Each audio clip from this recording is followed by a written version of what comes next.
ఆత్మబంధువులందరికీ నా యొక్క ఆత్మ ప్రణామాలు. ఇంత గొప్ప ధ్యాన జ్ఞాన మార్గాన్ని మనకు అందించిన మహాత్ములైన బ్రహ్మర్షి పితామహ పత్రిజీ దంపతులకు, నాకు జ్ఞానాన్ని అందించిన బ్రహ్మర్షి తటవర్తి వీర రాఘవ గారి దంపతులకు ఆత్మ ప్రణామాలు తెలుపుకొని ఈరోజు కార్యక్రమాన్ని మనం మొదలు పెట్టుకుందాం మాస్టర్స్.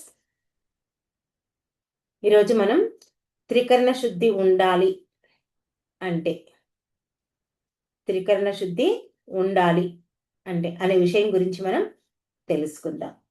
చూడండి, అసలు త్రికరణ శుద్ధి అంటే ఏంటి?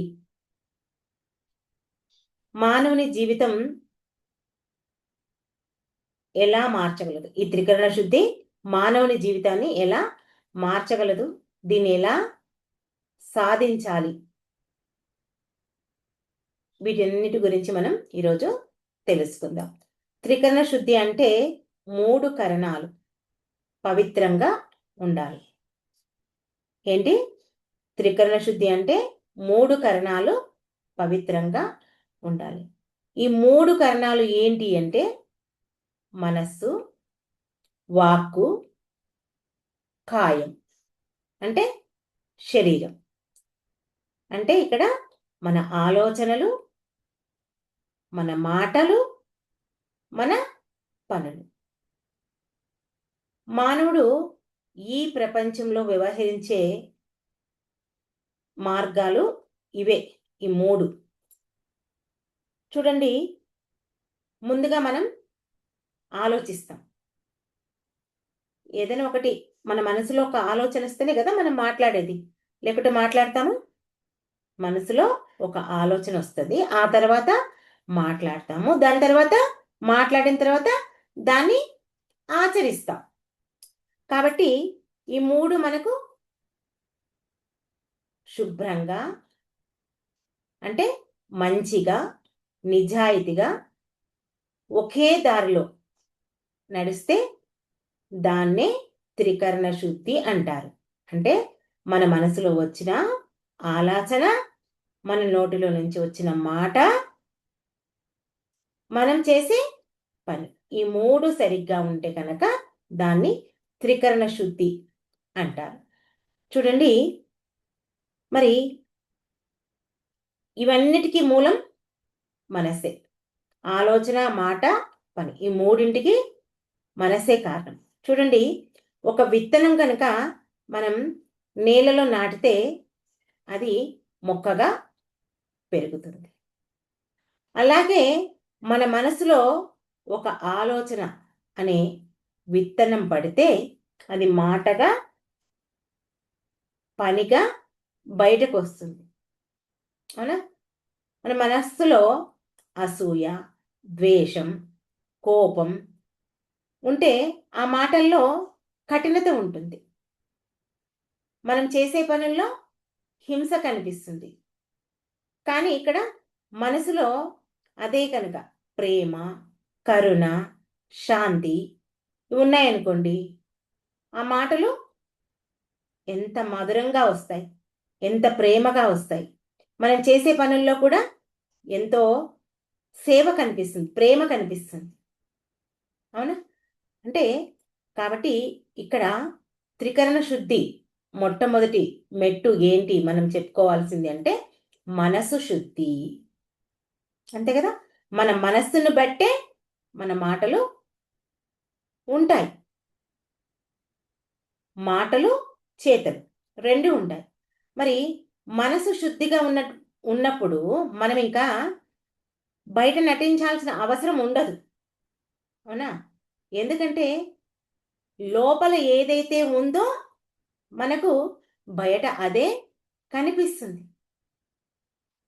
చూడండి, మన మనసు గనక అపవిత్రంగా ఉందనుకోండి, అప్పుడు మనం మాట్లాడే మాటలు కూడా ప్రేమ ఉండదు, ఎంతో కఠినంగా ఉంటుంది. చాలా మందికి ఏమంటారు, ఆ ద్వంద్వ జీవితం గడుపుతారు. అంటే మనసులో ఒకటి ఉంటుంది, బయటికి ఒకటి మాట్లాడతారు. చాలా మందిని మనం గమనిస్తుంటాం, అంటుంటాం కూడా మనం వాళ్ళను, నువ్వు మాట్లాడేది ఒకటి, చేసేది ఒకటి, చెప్పేది ఒకటి, చేసేది ఒకటి అంటుంటాం. వాళ్ళ మనసులో ఒకటి పెట్టుకుంటారు, బయటికి ఒకటి మాట్లాడతారు. ఎప్పుడైతే ఇలా మాట్లాడతారో వాళ్ళ మనసుకు భారంగా మారుతుంది. ఇంకా వాళ్ళకు ఆ మనసులో ఒకటి బయటకు ఒకటి మాట్లాడే వాళ్ళకు ఎప్పుడూ శాంతి ఉండదు. అంతే కదా! వాళ్ళకి ఇంకేముంటది, అరే నేను మాట్లాడింది ఏంటి, చేసింది ఏంటి అనే ఒక ఆ మనసుకు ఎప్పుడూ ఆలోచన వస్తూనే ఉంటుంది. అందుకే మొట్టమొదటగా మనం మన మనస్సును పరిశుభ్రం చేయడం చాలా చాలా అత్యంత అవసరం. అవునా? అందుకే ధ్యానంలోకి వచ్చిన కొత్తలో మనకు మొట్టమొదటగా ఏం చెప్తారు? గంటలు గంటలు ధ్యానం చేయమంటారు. ఎందుకు? ఈ మనస్సును శుద్ధి చేసుకోవడానికి. ఈ మనస్సు శుద్ధి కావాలి. నీవు మాట్లాడే ప్రతి మాట గురించి నీకు ఆలోచన రావాలి. నువ్వు చేసే ప్రతి పని గురించి నీకు ఆలోచన రావాలి అంటే ఒకే ఒక మార్గం శ్వాస మీద ధ్యాస, ధ్యానం. మన పత్రి గారు ఇచ్చినటువంటిది. ఎప్పుడైతే ఈ ధ్యానం చేస్తావో నీవెప్పుడు వర్తమానంలో జీవిస్తావు. ఎప్పుడైతే నువ్వు వర్తమానంలో జీవిస్తావో నువ్వు మాట్లాడే మాట, ఆలోచన, ప్రవర్తన, చేసే పని అన్నీ ఒక క్రమ పద్ధతిలో ఉంటాయి. చూడండి, మనమంతా గమనిస్తే ధ్యానంలోకి రాకముందు మన మాట తీరు ఇలా ఉండేదా? ఏం మాట్లాడుతుంటే మనకు తెలియదు. మాట ఒకటి, చేసేది ఒకటి. ఇప్పుడు ఇచ్చిన మాటకు మనం కట్టుబడి ఉంటున్నాం. అవునా? లేదంటే మాకు కుదరదు అని చెప్తున్నాం. అందుకే మొట్టమొదట మనం ఏం చేసుకోవాలి ఇక్కడ? మన మనస్సును శుభ్రం చేసుకోవాలి. మరి రెండవది ఏంటి అంటే వాక్శుద్ధి. చూడండి, మనిషి యొక్క మాటను బట్టే ఇక్కడ గౌరవం నిర్ణయిస్తుంది. అంతే కదా! మన మాటలు మంచిగా ఉన్నాయనుకోండి, మనకు గౌరవం లభిస్తుంది. మనం మాట్లాడే మాటను బట్టి ఒక వ్యక్తి దగ్గర మనకు సంబంధం ఏర్పడవచ్చు. అదే మాట ద్వారా, మనం మాట్లాడిన మాట ద్వారా ఒకరు శత్రువుగా కూడా కావచ్చు మనకు. అంటే ఇక్కడ ఒకటి గుర్తుపెట్టుకోండి, మనం మాట్లాడే మాటల వల్ల ఇతర వ్యక్తులు శత్రువులు కావచ్చు, మిత్రులు కావచ్చు. అంటే మనం మాట్లాడే మాట వాళ్ళకు జీవితాంతం గాయం చేసే మాటలైతే ఎప్పుడు వాళ్ళు మనకు శత్రువులే. కాబట్టి మనం ఈ వాక్శుద్ధి అంటే ఇక్కడ ఒకటి గుర్తుపెట్టుకోండి, కేవలం అబద్ధం మాట్లాడటం ఒకటే కాదండి. అబద్ధం మాట్లాడకపోవటం ఒకటే కాదు. ఎప్పుడు మనం సత్యంగా మాట్లాడాలి. మనం మాట్లాడే మాటలు మధురంగా ఉండాలి. కఠినంగా లేకుండా ఉండాలి. మనకి చెప్తుంది తటవర్తి రాజలక్ష్మమ్మ. మాటలు ఎన్ని రకాలుగా మాట్లాడాలంటే ఇతరులకు హితము కలిగించే మాట్లాడాలి, మితంగా మాట్లాడాలి, అసత్యము మాట్లాడొద్దు, అప్రియంగా మాట్లాడొద్దు అని ఇలా రకరకాలుగా మాట్లాడతాయి. మరి మనకు పత్రి గారు చెప్పిన మాటలు కూడా గుర్తు చేసుకుంటే ప్రేమతో మాట్లాడాలి, పూర్తిగా విన్న తర్వాత మాట్లాడాలి, ఆలోచించి మాట్లాడాలి, ఎదుటి వ్యక్తిని నొప్పించకుండా మాట్లాడాలి, తెలివిగా మాట్లాడాలి. ఇలా రకరకాలుగా మనను ఈ మాట్లాడే మాటలు చెప్పారు. గుర్తున్నాయి కదా మీకు అందరికీ? వాటన్నిటి గురించి మనం ఎన్నో క్లాసుల్లో చెప్పుకున్నాం. చూడండి, కొంతమంది వ్యక్తులు మన ఎదుట ఉన్నప్పుడు ఒక మాట మాట్లాడతారు, మన తర్వాత వెనుక ఇంకొక మాట మాట్లాడతారు. ఎప్పుడు అలాంటి మాటలు మాట్లాడవద్దు. మన మనసులో ఎప్పుడు నిజాయితీగా, ప్రేమతో రావాలి. మన మాటలు మన నోటి నుంచి బయటికి రావాలంటే నిజాయితీ, ప్రేమతో ఉండాలి. అప్పుడే మనకు వాక్శుద్ధి ఉంటుంది. మరి ఇంకొకటి శరీర శుద్ధి, దాన్ని కాయ శుద్ధి అని చెప్పుకుంటాం. మనసు, వాక్కు, కాయం అని చెప్పుకున్నాం కదా, కాయ శుద్ధి. చూడండి, మానవుడి నిజమైన విలువ అతడు చేసే పనుల్లోనే మనకు తెలుస్తుంది. అంతే కదా, వేరే ఎక్కడ తెలుస్తుందా? మాటనేమో నోటి నుంచి వస్తుంది, తెలుస్తుంది. మనసులో ఏమున్నది తెలియదు. చేతి పనుల్లో మనకు తెలుస్తుంది. కాబట్టి ఇక్కడ మనం గుర్తించాల్సిన విషయం ఏంటి అంటే, మనలో మంచి ఆలోచనలు మాత్రమే సరిపోవు, మంచి మాటలు మాత్రమే సరిపోవు. ఆ ఆలోచనలు, ఆ మాటలు అన్నీ కలిపి పనిగా మారాలి. అంటే దానం చేయడము, ఇతరులకు సేవ చేయడము, హింస చేయకపోవడము, ధర్మంగా జీవించడము, ఇవన్నీ కాయశుద్ధి యొక్క లక్షణాలు. చూడండి, లేని వాళ్ళకు మనం సహాయం చేయాలి. ఏ జీవిని హింసించకూడదు. మనకంటే అంటే జంతువులను, అలాంటి వాటిని హింసించకూడదు. ఇంకా సాటి వ్యక్తులను కూడా మనం హింసించకూడదు. ఎప్పుడు మనం ధర్మవంతమైన జీవితమే జీవించాలి. ఇలాంటి జీవితం జీవించకపోతే మనం మానవ జన్మ తీసుకొని వృధానే. ఇంకా మనం ఏదైతే చెప్తామో ఆ చెప్పింది ఆచరించకపోతే ఇంకా మనం మాట్లాడే మాటలకు విలువే ఉండదు. కాబట్టి ఈ త్రికరణ శుద్ధి ఉంటే ఆలోచన, మాట, పని అన్నీ ఒకే రీతిలో ఉంటాయి, ఉండాలి కూడా. సరే, ఉండాలి. మరి ఇక్కడ మనకు ఒక ముఖ్యమైన ప్రశ్న వస్తుంది. ఏంటి ప్రశ్న అంటే, ఈ మూడు ఒకేలా లేకపోతే ఏమవుతుంది ఇంతకు? కదా, వస్తుంది కదా. మనం అన్నీ ఆచరిస్తున్నాం కాబట్టి మనకి అన్నీ చెప్తారు అని అనుకుంటారు. కానీ ఇవి ఆచరిస్తే మన జీవితం ఎంత దివ్యంగా ఉంటుంది అనేది మనం పరిశీలించుకోవాలి. అసలు మనం ఈ ధ్యాన మార్గంలోకి రాకముందు మన జీవితం ఎలా ఉంది, వచ్చిన తర్వాత మన జీవితం ఎలా ఉంది, ఎవరికి వాళ్ళం మనం గమనించుకుంటే మనం ఎలా మాట్లాడాలి, ఏం ఆలోచించాలి, ఏం చెయ్యాలి అనేది మనకే అర్థమవుతుంది. చాలాసార్లు మనం చూస్తుంటాం, చాలామంది మనసులో ఒకటి పెట్టుకొని వాళ్ళు ఏమంటారు, మాటలు ఇంకొకటి మాట్లాడతారు. మరి ఇంకా వాళ్ళు చేసే పని కూడా ఇంకొకటి ఉంటుంది.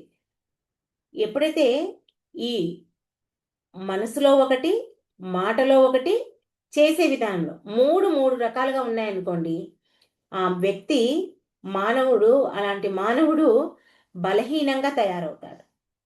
ఎందుకంటే తనను తానే అన్యాయం చేసుకుంటున్నాడు, తనకు తానే నిజాయితీగా జీవించలేకపోతున్నాడు. ఎందుకంటే చెప్పే మాట ఒకటి ఉంది, ఆలోచన ఒకటి ఉంది, చేసే పని ఒకటి ఉంది. అలా ఉంటే మనసు ఎప్పుడు స్థిరంగా ఉండదు. అలాంటి వ్యక్తులకు ఎప్పుడు భయంగా ఉంటుంది. అలాంటి వాడు శాంతిగా జీవించలేడు. ఎందుకంటే అతని జీవితం అంతా ఆ మాట్లాడిన మాటల గురించి పదే ఆలోచిస్తుంటాడు. దానివల్ల ఎప్పుడు అసంతృప్తి. ఇంకా కానీ అదే త్రికరణ శుద్ధి ఉన్నప్పుడు ఇంకా మనిషి భయం లేకుండా ప్రశాంతంగా జీవిస్తాడు. ఎందుకంటే ఇంక అతనికి ఏది దాచుకోవాల్సిన అవసరం లేదు, ఎవరికి భయపడాల్సిన అవసరం లేదు. ఒకటే చెప్తారు అలాంటి వాళ్ళు, నేను ఏదైతే మాట్లాడుతున్నానో అదే చేస్తున్నాను, నా మనసులో ఉన్నది నేను చెప్పాను, చెప్పేస్తారు వాళ్ళు. చూడండి, ఒకటి గుర్తుపెట్టుకోండి, మన పత్రిక చెప్పిన మాట కూడా మనం ఇక్కడ గుర్తుపెట్టుకోవాలి. ఏంటి, నీ నోటి నుంచి వచ్చిన మాటకు నీవు బానిసం. అదే మాట నువ్వు మాట్లాడకముందు దానికి, ఆ మాటకు నీవు యజమానివి. కాబట్టి నువ్వు మాట్లాడేటప్పుడు జాగ్రత్తగా ఆలోచించి మాట్లాడాలి. అదే ఇక్కడ చెప్పింది. కాబట్టి ఈ ఆధ్యాత్మిక దృష్టిలో కనుక మనం ఈ త్రికరణ శుద్ధి చూస్తే ఇది చాలా గొప్ప సాధన. చూడండి, చాలా మంది మనమంతా పూజలు చేసిన వాళ్ళమే ఇప్పటికి కూడా ఇంకా కొంతమంది చేస్తున్నారనుకోండి. ఆ పూజలు చేసేటప్పుడు దేవుడు మనం చేసే పూజలు చూడడంట, మన లోపల హృదయాన్ని చూస్తాడంట. మనం ఏ భావనతో ఆ భగవంతుడికి పూజ చేస్తున్నాం అంటే ఆ చేసేటప్పుడు మన ఆలోచనలు పవిత్రంగా ఉన్నాయా లేదా, మన మాటలు సత్యవంతంగా ఉన్నాయా లేదా, మనం చేసే పనులు ధర్మంగా ఉన్నాయా లేదా. చూడండి, ఆలోచన, మాట, పని ఇవి ధర్మవంతమైన, లేకపోతే నువ్వు ఎన్ని పూజలు చేసినా వృధానే.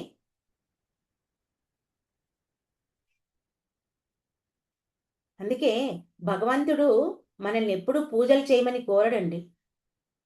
నువ్వు మనస్ఫూర్తిగా ఒక తులసి దళం పెట్టినా నేను స్వీకరిస్తాను, నాకేమి పంచభక్ష పరమాణాలు వద్దు.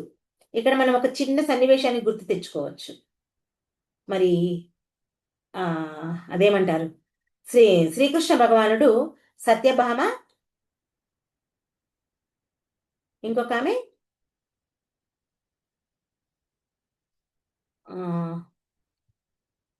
రుక్మిణీదేవి.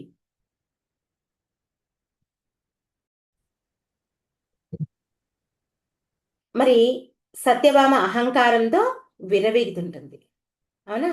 అప్పుడు కృష్ణుని తూకం వేసినప్పుడు ఆమె ఎన్ని రకాలుగా వజ్రాలు వైడూర్యాలు ఎన్ని వేసినా అతడు తూకం కాడు కదా. మరి అదే రుక్మిణీదేవి కేవలం ఒక తులసి దళం తీసుకొచ్చి పెడితే అతడు కిందికి వచ్చేస్తుంది, ఆ తూకం అంతా కిందికి వచ్చేసి శ్రీకృష్ణ భగవానుడు పైకి వచ్చేస్తాడు. అంటే ఇక్కడ మనం ఏమర్థం చేసుకోవాలి అంటే, మనం ఎన్ని రకాల నైవేద్యాలు పెట్టాము, ఎన్ని రకాల హారతులు ఇచ్చాము, ఎంతగా డెకరేషన్ చేశాము, ఎంతమందికి భోజనాలు పెట్టాము అన్నది ముఖ్యం కాదు. మనం పూజించే పూజలో ధర్మము, ఆలోచన పవిత్రంగా ఉండాలి. అప్పుడే ఆ భగవంతుడికి మనం చేసే పూజలు మెచ్చుతాడు. ఇదే త్రికరణ శుద్ధి. ఈ త్రికరణ శుద్ధి లేకపోతే మనం చేసే పూజ యొక్క ఫలితం అస్సలు ఉండదు. మరి ఈ త్రికరణ శుద్ధి మనం ఆచరణలోకి ఎట్లా తీసుకెళ్ళాలి కదా చెప్పుకుంటున్నాం. మరి ఎట్లా తీసుకెళ్ళాలి అంటే, మొట్టమొదటగా మన ఆలోచనలను గమనించాలి. రోజు కొంత సమయాన్ని మనం, నాకు ఎలాంటి ఆలోచనలు వస్తున్నాయి, మరి ఆ ఆలోచనలు ఎక్కువగా వస్తున్నాయా, తక్కువగా వస్తున్నాయా, మరి వచ్చిన ఆలోచనలు సరి అయినవా, సరికానివా. కొన్నిసార్లు మన రోజువారీ జీవితంలో ఆలోచిస్తుంటాం, చేస్తుంటాం పనులు, కొన్ని సరికాని వస్తాయి. అప్పుడే మన మనసుకు అనిపిస్తుంది, అరే నేను ఎందుకు ఇట్లా ఆలోచిస్తున్నాను అని. అలా ఎప్పటికప్పుడు మనం ఆలోచించుకున్నాం అనుకోండి, ఆ సరికాని ఆలోచనలంతా పక్కకు తీసివేయచ్చు. మరి ఇంకొకటి, మాట్లాడే ముందు ఒక్క క్షణం ఆలోచించాలి. ఇప్పుడు ఎదుటి వ్యక్తి మాట్లాడుతున్నాము, మాట్లాడినప్పుడు వెంటనే సమాధానం చెప్పాల్సిన అవసరం లేదు. ఒక క్షణం మనకు మనంగా ఆలోచించుకోవాలి. ఈ మాట మాట్లాడడం ద్వారా అవతల కోపం వస్తుందా, ఓకే అంటారా, సరిదిద్దుకుంటారా, కొంచెం ఒక్క క్షణం, గంటలు గంటలు అవసరం లేదు. ఎప్పుడైతే ఆ ఒక్క క్షణం ఆలోచిస్తావో నువ్వు మాట్లాడే మాట ఎరుకతో మాట్లాడతావు. ఇంకా మూడవది, ఇచ్చిన మాటను తప్పకుండా మనం నిలబెట్టుకోవాలి. చెప్తాం మాటలు, మరి అవి చేసి చూయించాలి కదా, పనే కదా, ఆ పని చేసి నిరూపించాలి.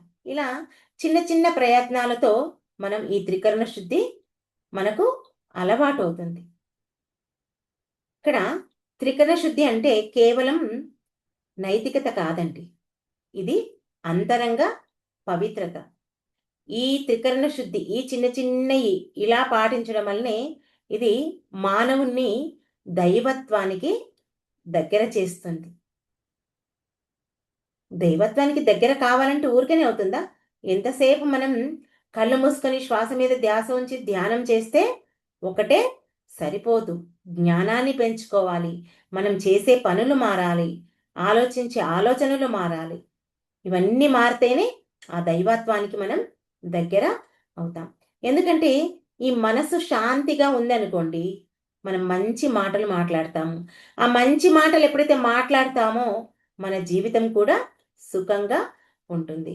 ఎప్పుడైతే సుఖంగా ఉంటుందో ఇంకేంది అంతకంటే ఇంకా మించింది ఏమైనా ఉంటుందా? అలాంటి జీవితం కంటే ఇంకేమీ ఉండదు. ఈ మాట ఎప్పుడైతే మనం మధురమైన మాటలు మాట్లాడతామో మనకు నుండి ఆ బంధాలు ఎంతో బలంగా ఏర్పడతాయి. మనం చేసే పనులు కూడా ధర్మంగా ఉంటాయి. ఎప్పుడైతే ఇవన్నీ సరిగ్గా ఉన్నాయనుకోండి, సమాజంలో ప్రతి ఒక్కరూ మనల్ని గౌరవిస్తారు. అందుకే ఈ 3 మాట, ఆలోచన, చేత. ఈ 3 సరిగ్గా ఉన్నవాణ్ణి ఏమంటారంటే అలాంటి మనిషిని నడిచే దేవాలయంగా మారతాడు. అంటే ఒక భగవంతుని ఏ భావనతో మనం మొక్కుతామో అతడు చేసే పనులు ధర్మంగా, మాట్లాడే మాటలు, ఆచరణ అవన్నీ సరిగ్గా ఉన్నాయనుకోండి, అతన్ని దేవుడితో పోలుస్తారు. ఇక్కడ మనం ఒక విషయం గుర్తుకు తెచ్చుకోవాలి. ఏంటి అంటే ఇక్కడ రాముడు ఏం చేసిండు? అతనికి పట్టాభిషేకం చేస్తామని చెప్పిండ్రు. ఎవరు? భరతుడు. దశరథుడు. దశరథుడు పట్టాభిషేకం చేయాలని నిర్ణయించిండు. అప్పుడేమైంది? కైకేయి మాత 2 వరాలను కోరింది కదా. అందరికీ తెలిసిన విషయం. కాకపోతే కొంచెం మనం తెలుసుకుందాం. ఎందుకు కోరింది? ఆ సమయంలో కైకేయి మాత వరాలను ఎందుకు కోరింది అంటే, ఆమెకు ఎప్పుడో యుద్ధ భూమిలో దశరథ మహారాజు కైకేయి మాతకు 2 వరాలను ఇస్తా అని చెప్పేసి చెప్పింటాడు. యుద్ధ భూమిలో అతన్ని రక్షించినందుకు, దశరథ మహారాజును రక్షించినందుకు. అయితే అప్పుడు ఆమె నాకొద్దు, ఇప్పుడు నేను అడిగినప్పుడు ఇవ్వు అని చెప్పి చెప్తుంది. ఎవరు? కైకేయి మాత. సరే అని చెప్పేసి అన్ని ఏండ్ల నుంచి ఆమె అడగకుండా కరెక్ట్గా రాముడికి ఎప్పుడైతే పట్టాభిషేకం చేస్తామని నిర్ణయం అయిందో ఆ రోజే కైకేయి మాత అడిగింది. ఏమిటి ఆ వరాలు అంటే, భరతుడికి పట్టాభిషేకం చెయ్యాలి, రాముడిని 14 సంవత్సరాలు అరణ్యవాసం పంపించాలి అని చెప్పేసి. ఇంకా సమయంలో దశరథ మహారాజుకి ఎలా ఉంటుంది? ఎంతో బాధ కలిగింది. కానీ ఆయన మాట ఇచ్చిండు. రాజుగా ఇచ్చినటువంటి ఆ వాక్యాన్ని ఎప్పుడు ఆ మాటని ఎప్పుడు వెనక్కి తీసుకున్నాడు. ఇదే ఇక్కడ త్రికరణ శుద్ధికి పరీక్ష అంటే. ఈ విషయం మరి దశరథ మహారాజు శ్రీరాముడికి చెప్పిండు. అప్పుడు ఏమన్నాడు శ్రీరామచంద్రుడు? ఏమీ చెప్పకుండా తండ్రి ఇచ్చిన మాటనే నిలబెట్టాడు. తండ్రి ఇచ్చిన మాటే నా మాట, ఆయన గౌరవమే నా గౌరవం, నేను అరణ్యానికి వెళ్తున్నాను అని చెప్పాడు. అంటే ఇక్కడ ఆయన మాట్లాడినప్పుడు ఆయన మనసులో ఎలాంటి కోపము లేదు, ఆ మాటలో అసంతృప్తి లేదు, ఆయన చేతల్లో తిరుగుబాట్ల నేనెందుకు పోవాలి, నేను పెద్ద కొడుకును, ఇది ఏమీ లేదు. ఆ మనసులో అంగీకారం భావం ఒక్కటే ఆయన బయటికి పెట్టాడు. తర్వాత ఆయన మాటల్లో ధైర్యం. ఆయన భయపడలే, నేను 14 సంవత్సరాలు వనవాసం చేయాలా అని ఎక్కడ భయపడలే. ఆ చేతల్లో ఆచరణ చూపించాడు. ఎవరు? రాముడు. ఇదే త్రికరణ శుద్ధి. ఒక రాముడిలాగా మనం ఆ త్రికరణ శుద్ధిని పాటించాలి. మరి వనవాసం అంటే, ఆ అరణ్యవాసం అంటే అంత ఈజీ విషయమా? అది చిన్న విషయమేమీ కాదు. రాజ్యాన్ని వదిలి అంత రాజభోగాలను మించినటువంటి వ్యక్తి అడవిలో జీవించడం అంటే ఎంత త్యాగం చేయాలి ఆయన. అయినా సరే ఆయన మనసులో ఎలాంటి ఆలోచన లేదు, రాజు కావాలనే ఆలోచన ఆయనకి ఎక్కడ లేదు. ఆ ఆశను వదిలిపెట్టేసుకొని ఇక్కడ ఏం చేశాడు? తన యొక్క మనసు శుద్ధిని మనకు చూపించాడు. అంటే ఆయనకు తమ్ముడిని రాజుగా కూర్చోబెడతారు, ఆ పట్టాభిషేకంలో కూర్చోబెడతారు, రాజుగా చేస్తానని అసూయ లేదు, ద్వేషము లేదు, స్వార్థము లేదు. ఇదే రాముడు ఇలా ఆలోచించాడు. ధర్మమే నాకు ప్రధానం, రాజ్యం కాదు. ఆయన మాటల్లో చేతల్లో అది ఫలించింది. నా తండ్రి చెప్పిన మాటను నేను నిలబెట్టాలి.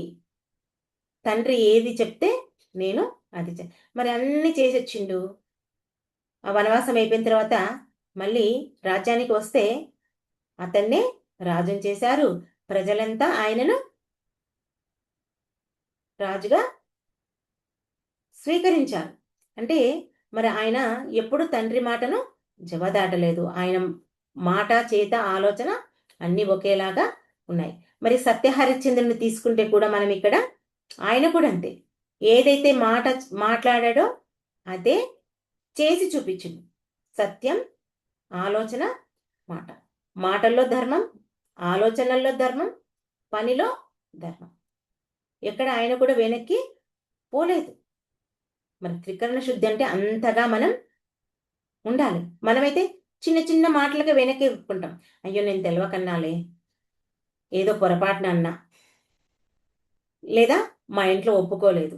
ఇవన్నీ ఆలోచించుకోవాలి. మనం మాట ఇచ్చే కంటే ముందే ఆలోచించుకోవాలి. కానీ మనం ఆలోచించకుండా ఇచ్చిన మాటను వెనక్కి తీసేసుకుంటున్నాం. అలా ఎప్పుడు మనం చెయ్యొద్దు. మరి తర్వాత ఈ త్రికరణ శుద్ధికి కూడా ఇంకొక ఉదాహరణ, పరశురాముడి తల్లి రేణుకాదేవి. ఈమె కూడా త్రికరణ శుద్ధి కలది. ఆమె రోజు ఏం చేసేదంటే తన భర్త జమదగ్నుడు ఆయన తపస్సు చేసుకుంటే ఆయన కోసం నీళ్లు తీసుకురావడానికి ఒక నదికి వెళ్ళి ఇసుకతో ఒక కుండను తయారు చేసి నీళ్లు తీసుకొచ్చేది రోజు. ఒకరోజు అలాగే ఆమె నదికి వెళ్ళి నీళ్లు తీసుకురావడానికి వెళుతుంటే, నీళ్లు తీసుకొని వస్తుంటే చంకలో ఆ కుండను పెట్టుకున్నప్పుడు ఇలా ఎందుకో చూస్తుంది ఆమె. చూసినప్పుడు ఆ నీళ్ళలో ఒక ప్రతిబింబం కనిపిస్తుంది. ప్రతిబింబం కనిపిస్తే అక్కడ గంధర్వుడు పైన ఆకాశంలో వెళ్తుంటాడు. ఇలా చూసి అబ్బా ఎంత అందంగా ఉన్నాడు గంధర్వుడు అని ఒక్క మాట ఇలా మనసులో అనుకుంటుంది. అనుకున్న తక్షణమే ఆ కుండ మొత్తం ముక్కలయ్యి కింద పడిపోతుంది. అంటే అక్కడ త్రికరణ శుద్ధి ఆమె కోల్పోవడం వల్ల ఆమె ఆలోచన ఏమంటారు, పరపురుషుడి గురించి ఎప్పుడైతే ఆలోచన వచ్చిందో ఆమెకు ఆ కుండ పగిలిపోయింది. ఏదైతే మనం చేస్తున్నామో ఒక పని, దానిపై మనం త్రికరణ శుద్ధి ఉండాలి.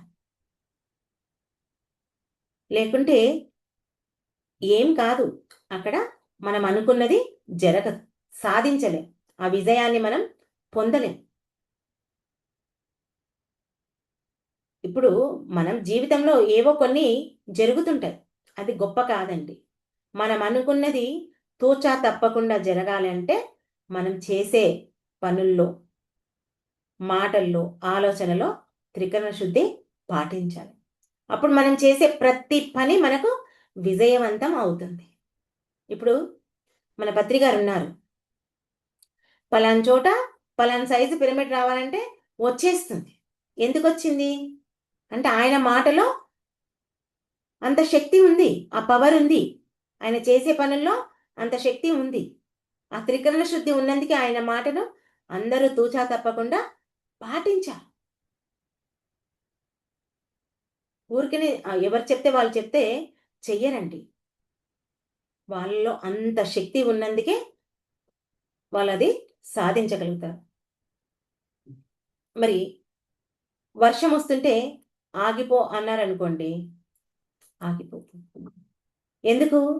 వాళ్ళ మాటకున్నటువంటి పవర్. ఆ త్రికరణ శుద్ధి పాటించడం వల్లనే వాళ్ళు అలా సాధించగలుగుతారు. పత్రికారు ఉన్నప్పుడు ఏ సమయానికి ఏ ఊర్లో ఉండేవాళ్ళు చెప్పేవాడు, ఆ సమయానికి వచ్చేవాడు. ఎందుకు? ఆ త్రికరణ శుద్ధి. వాళ్ళంతగా ఆ సాధన, ఆ సాధన వల్లనే వాళ్ళు ఆ శక్తిని సంపాదిస్తారు.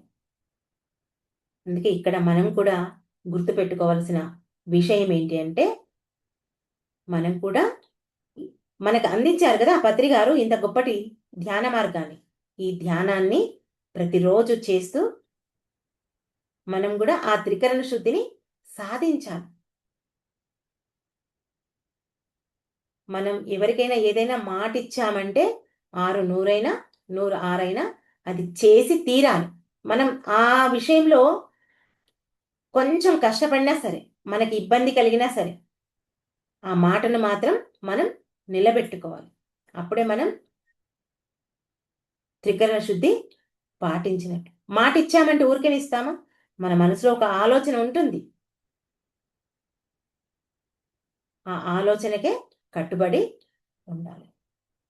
అందుకే ఈ ఆలోచన, పని, చేత అన్నీ సరిగ్గా ఉండాలంటే పత్రి గారిచ్చినటువంటి ఈ శ్వాస మీద ధ్యాస, ధ్యానం ఎప్పుడైతే మనం చేస్తామో మన మనసు శుద్ధిగా అయ్యి, మాట విలువ కూడా మనకు అర్థమవుతుంది. మనం చేసే పనులు కూడా మనకు బాగా అర్థమవుతాయి. Okay masters. ఈ అవకాశం నాకిచ్చినందుకు మీ అందరికీ నా యొక్క కృతజ్ఞతలు. Thank you. Thank you. Thank you.